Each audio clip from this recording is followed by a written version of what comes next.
Hello, working people of Southwest Washington. Oh man, you are gonna take my job. You're ready to do car ads. Listen to Oh, here that we go. voice. Give me the money. Bring on the money.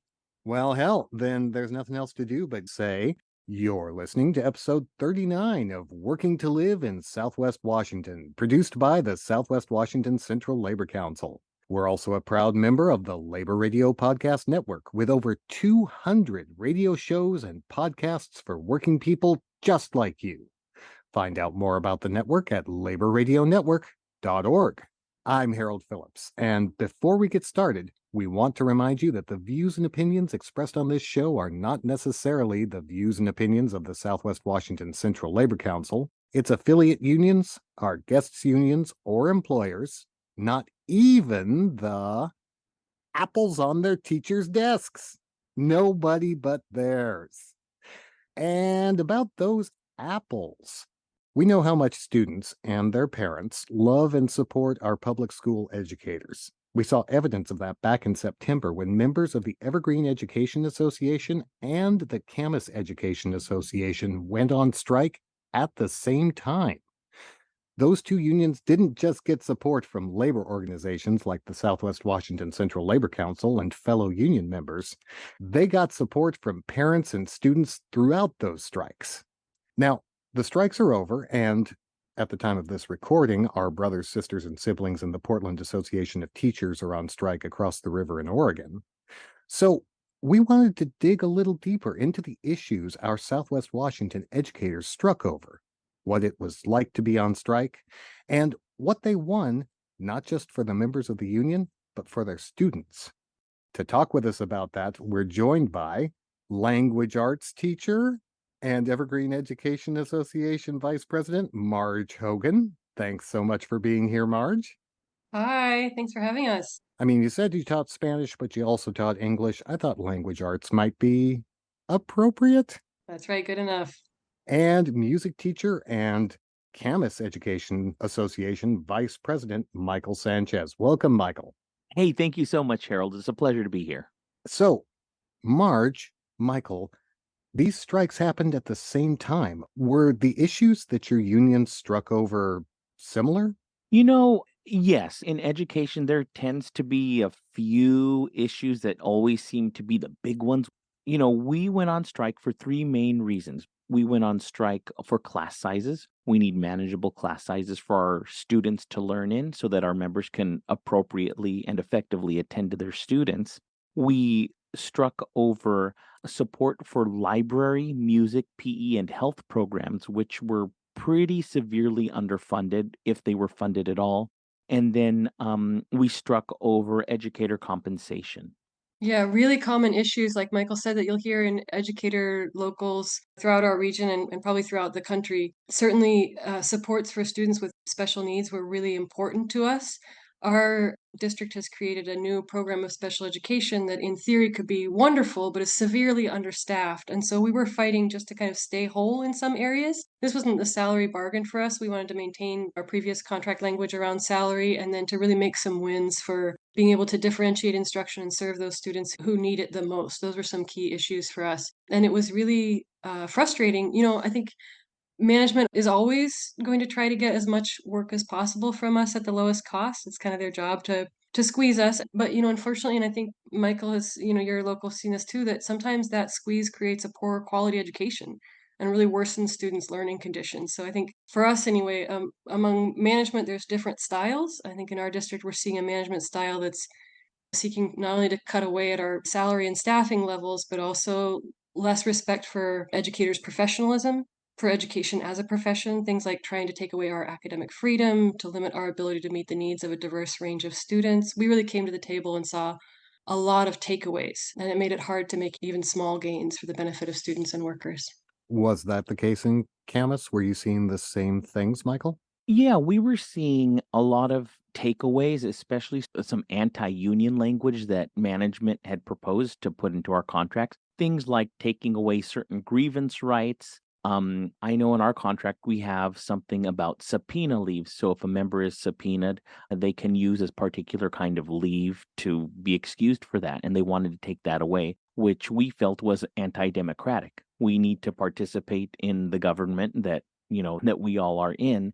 They wanted to take away that leave and really just some mean language. I remember one that was particularly galling for us, which we felt was anti-woman, was our sick leave. We get 12 days of front loaded sick leave. So once the new year starts, we get 12 days of sick leave. They wanted to take away the front loading and they wanted to give us one sick leave day a year.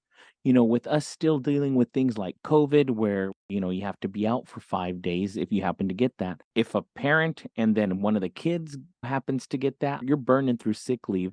And especially for new teachers who don't have accumulated sick leave like Marj and I, we have, veteran teachers, we tend to have a little bit more of that. So it strikes me that you're both talking about a certain attitude from your district's management that seems to indicate that they don't really think of educators as professionals that need support in their workplace. Would you say that you both experienced that?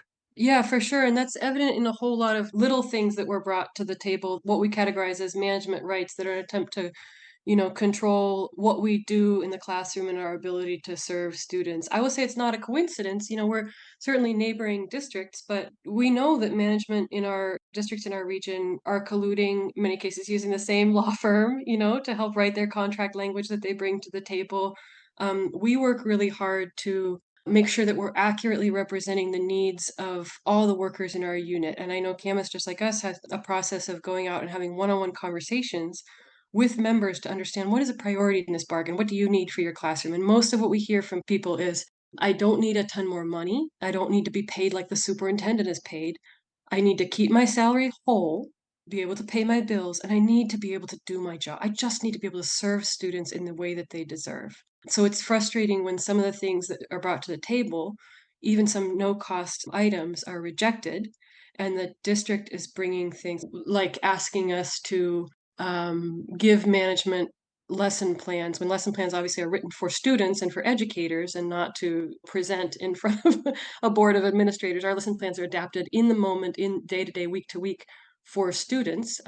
Things like controlling the way that you do things in the classroom in a way that really it's not about students' experience, it's about controlling workers.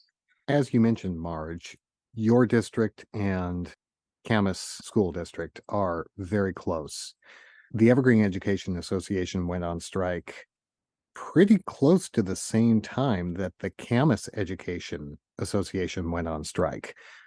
Was there a lot of communication between your two unions about this, or was this a decision that the unions came to independently? Yeah, Harold, the way it's set up for us in this Southwest Washington region is we have what's called a UNISERV director. We share one. Her name is Lisa Rain. She's absolutely fabulous. She's basically support from WEA, or the Washington Education Association, and she helps us all throughout the year with things like contract negotiations, if there are grievances that we need to file on behalf of our members, all that sort of support, just the things that it takes to run a union.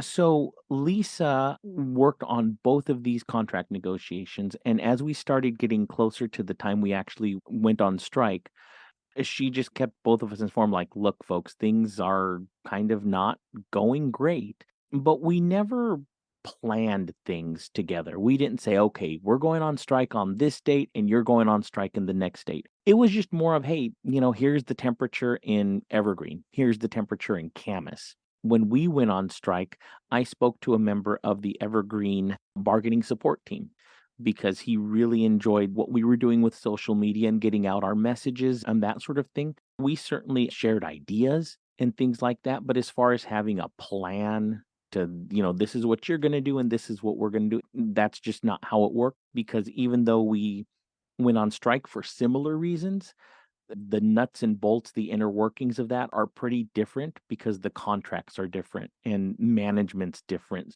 Yeah, and certainly I think that there's probably a consciousness among educators in Camas and in Evergreen that an injury to one is an injury to all. We look at each other's contract languages, and a win for one contract can be a win for somebody else, in that you look at that language and you say, hey, our neighboring district has these provisions around leave. And management knows we don't want to lose good workers to another district. So there should be some standards that we can help to enforce that help to lift us as a region, and it's true across sectors too. There's a reason that we show up on the picket lines for nurses, for auto workers. There's a reason that we were out for Teamsters this summer, because we understand that from one local to another, even across sectors, we want to be able to lift up working people in a way that benefits everybody, our students, their families, workers, around our whole region.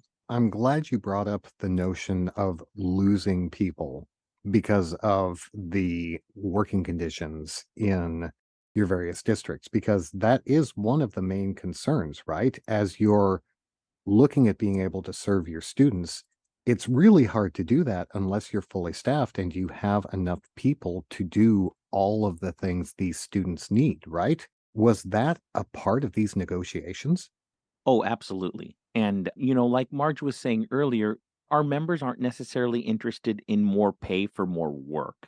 So if we have an overloaded classroom, just because you throw a few extra bucks at a teacher for doing that doesn't mean that they're happy about it. You know, money for that it just doesn't work. The supports are what we need.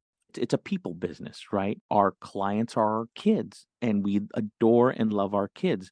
To serve those kids, you need a lot of person power, especially for kids, who are involved with special education programs, who have diverse learning needs, who may have had some sort of situation where they need extra help with reading that the classroom teacher may not be able to provide during the normal course of a class.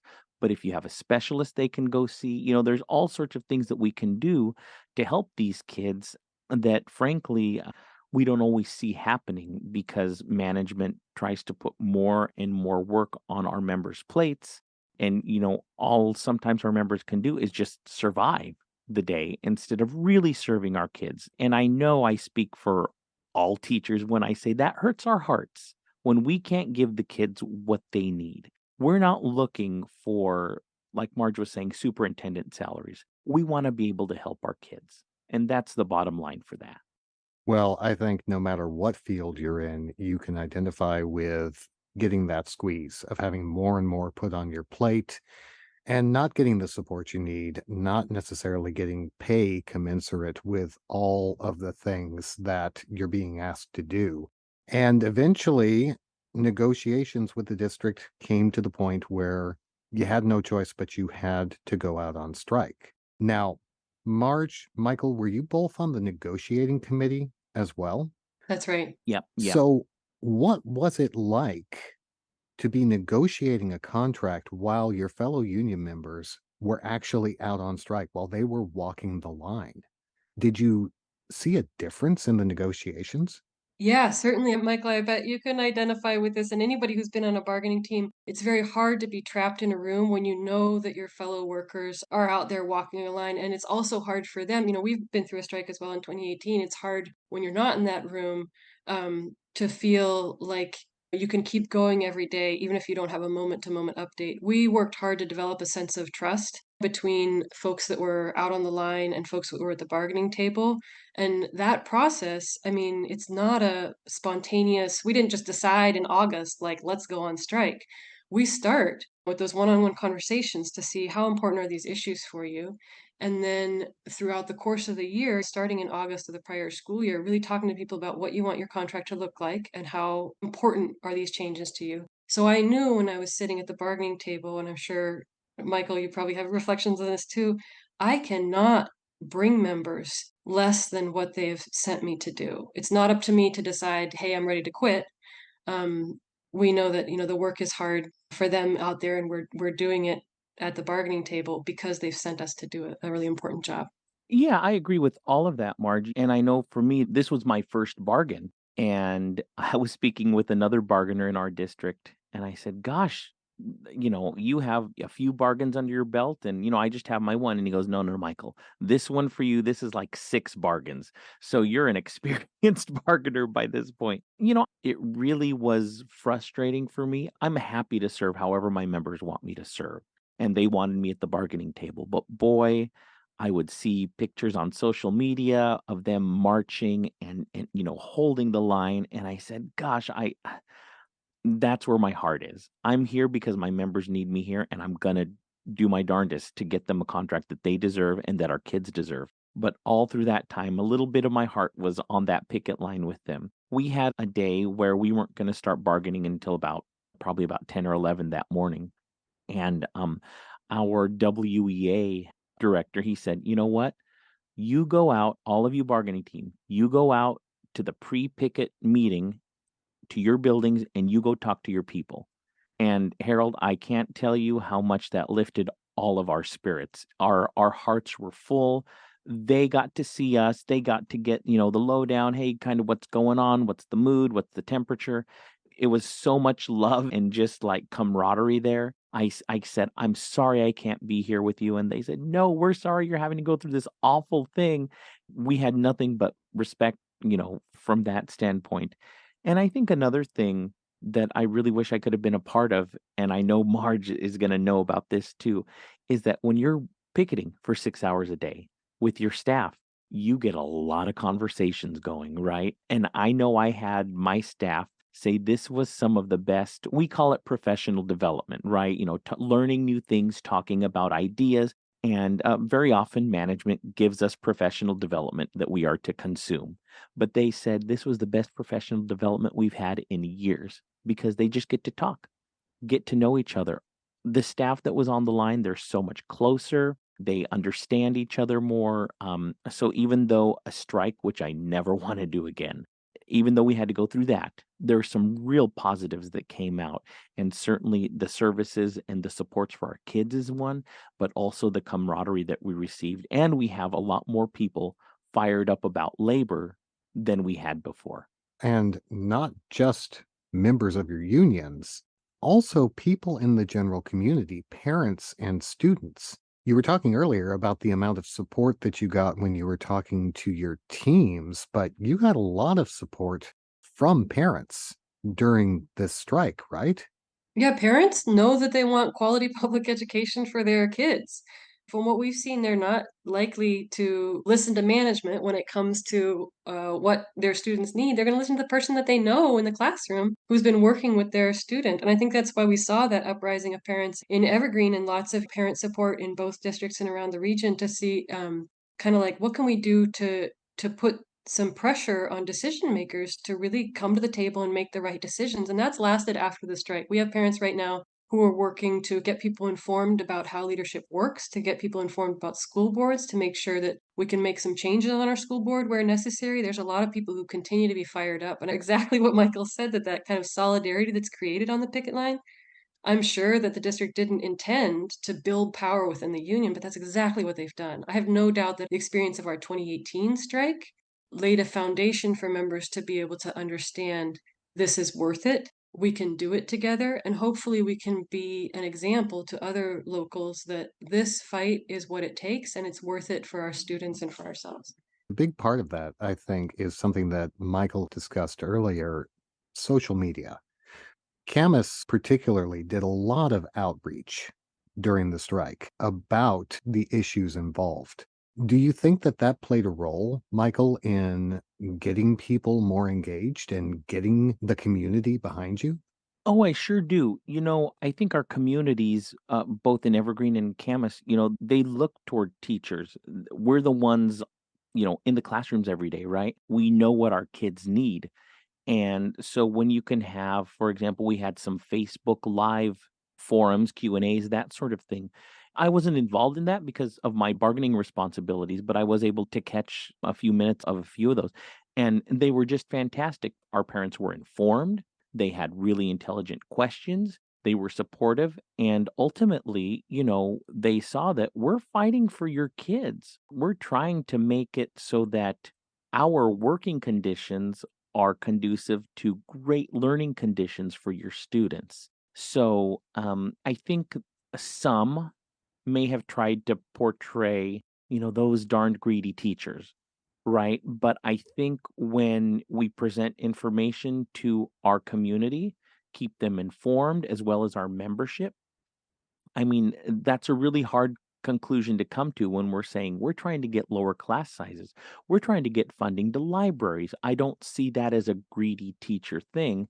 And the community didn't either. So those who were trying to spin that narrative of the greedy teachers, that didn't work so well for them. Well, I know our time is short. I do have one more question, though. As I mentioned earlier, your fellow educators across the river in Portland are currently on strike. What advice would you give to other educators who might be considering whether or not they should go out on strike? What should they prepare for? And what advice would you give to the families, the parents, the students who are going to be affected by this strike? Because as you mentioned, a lot of them understood the issues and they backed your two unions in your efforts. But you can't deny this is going to have an impact on those families as well.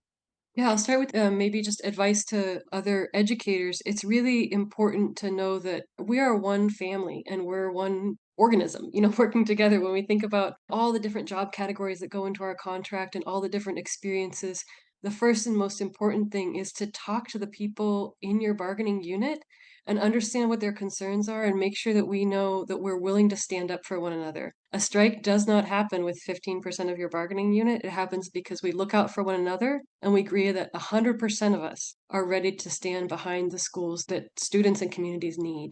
And then when I look at, students' experiences coming back to the school year, of course there's frustration with missing school days. Of course there's frustration with a change calendar.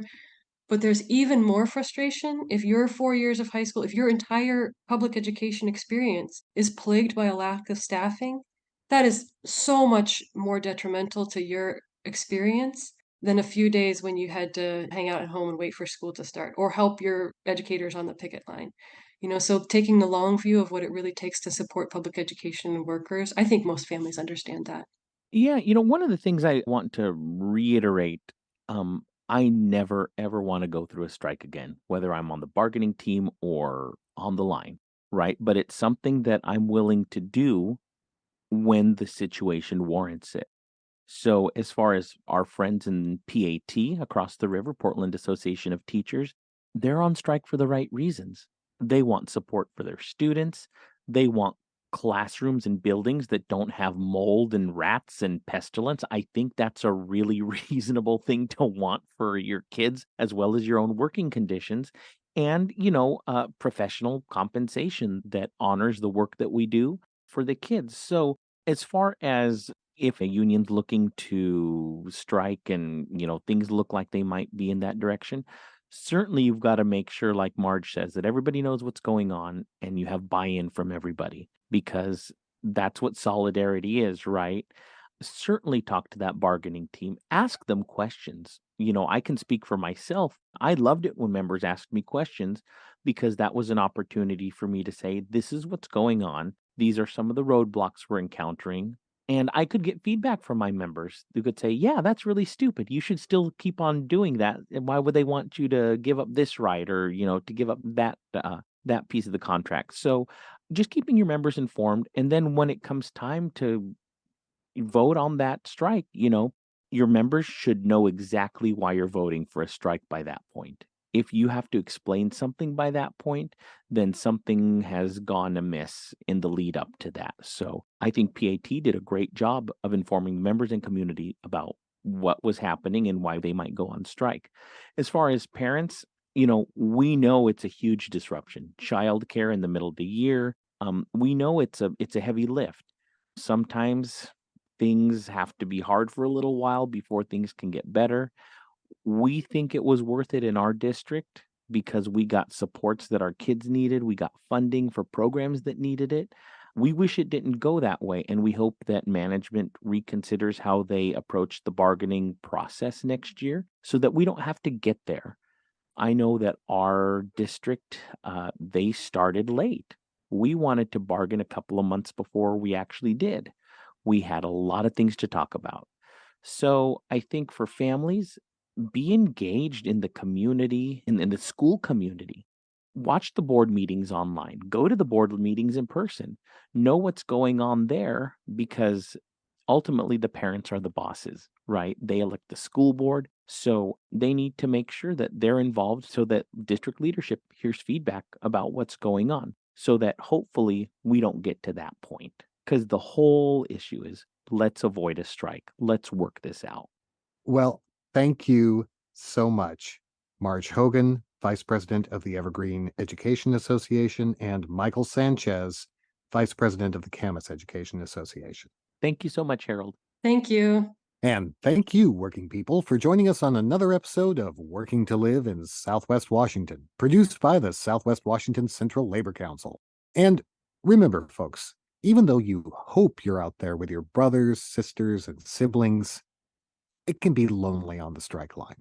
That's why the solidarity and support of our fellow union members means a lot and keeps us going when we have to take that extraordinary step. EEA and CEA found that out during their strikes, and SAG-AFTRA members like me found that out when we recently went out on strike. Solidarity, standing together for a common purpose, it's what binds our labor movement together and gives each and every member of our unions the strength to hold strong. That's why we do it, whether we're on strike or not. And that's also why this podcast was recorded under a SAG-AFTRA collective bargaining agreement. Remember, working people, this is your show. We want to know what you want to hear on it. Email us at podcast@swwaclc.org or find us on Facebook, Instagram, and Twitter at SWWACLC. And hey, don't forget to subscribe to the show. And while you're at it, give us 5 stars or write your name on the blackboard or whatever your podcast platform of choice gives you to let people know you like what we're doing here. One last thing, folks. As Michael said, when EEA and CEA went out on strike, they were fighting for our kids. They were fighting to make a difference in their educational experience. And when you think about it, that's the case in a lot of the strikes that are going on right now. Whether you talk about Starbucks workers or REI workers or nurses at Kaiser, yes, they want a living wage. They want to be able to live in the places where they work. But more importantly, they want to have enough staffing and enough support so that they can give their customers, their patients, their students, in the case of these educators, the best experience possible. So when you drive by and see somebody out on a picket line, when you hear about somebody going out on strike, don't just think about what they're getting out of it. Think about what you, as the customer, as the patient, as the parent, are getting out of it. As Michael and Marj both said, so often it's not about the money. Yes, they need to be able to afford to live, but it's about being able to do their jobs to the best degree possible. They're doing it for you. We'll see you soon.